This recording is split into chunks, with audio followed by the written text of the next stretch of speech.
जय श्री कृष्ण। राधे राधे। भगवद गीता का उपदेश। भगवद गीता हिंदू धर्म का एक पवित्र ग्रंथ है जो महाभारत के भीष्म पर्व के अंतर्गत आता है।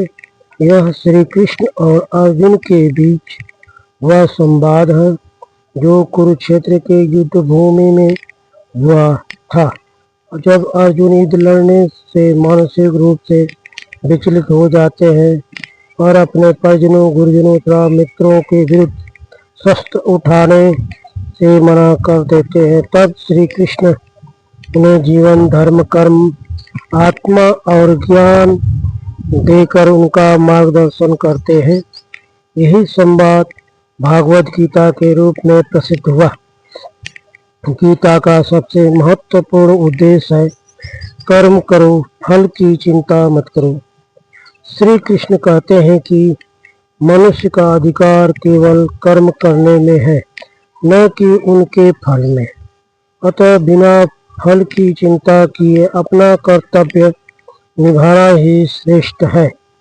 अर्जुन को श्री कृष्ण समझाते हैं कि एक क्षत्रिय का धर्म है युद्ध करना, विशेष रूप से जब युद्ध धर्म की रक्षा के लिए हो। धर्म का पालन करना और अधर्म के विरुद्ध खड़ा होना ही जीवन का उद्देश्य है। गीता में बताया गया है कि आत्मा अजर, अमर और अविनाशी है। शरीर नश्वर है पर आत्मा कभी नहीं मरती, इसलिए मनुष्य का शोक करना व्यर्थ है। श्री कृष्ण कहते हैं कि जो व्यक्ति सुख दुख, लाभ हानि, जय पराजय के समान रहता है वही सच्चा योगी है। मानसिक स्थिरता जीवन में अत्यंत आवश्यक है।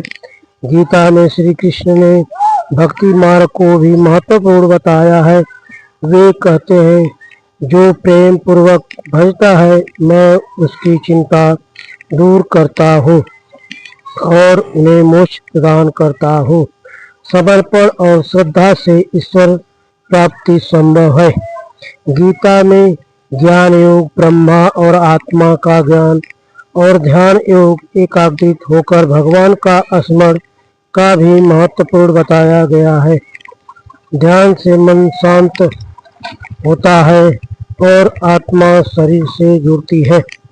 भागवत गीता केवल एक धार्मिक ग्रंथ नहीं बल्कि एक जीवन दर्शन है।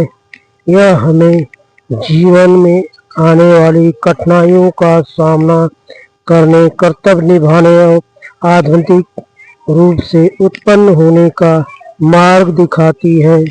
इसके उपदेश आज भी उतने ही प्रासंगिक हैं जितने उस समय थे। जीवन में यदि गीता के उपदेश का पालन किया जाए तो मानसिक शांति, आत्मिक बल और सच्चे अर्थों में मोक्ष की प्राप्ति संभव है। जय Shri Krishna. Radhe Radhe. Like, subscribe, comment जरूर करें। आप लोग कमेंट करते रहिए, लाइक करते रहिए। जय श्री कृष्ण। राधे राधे।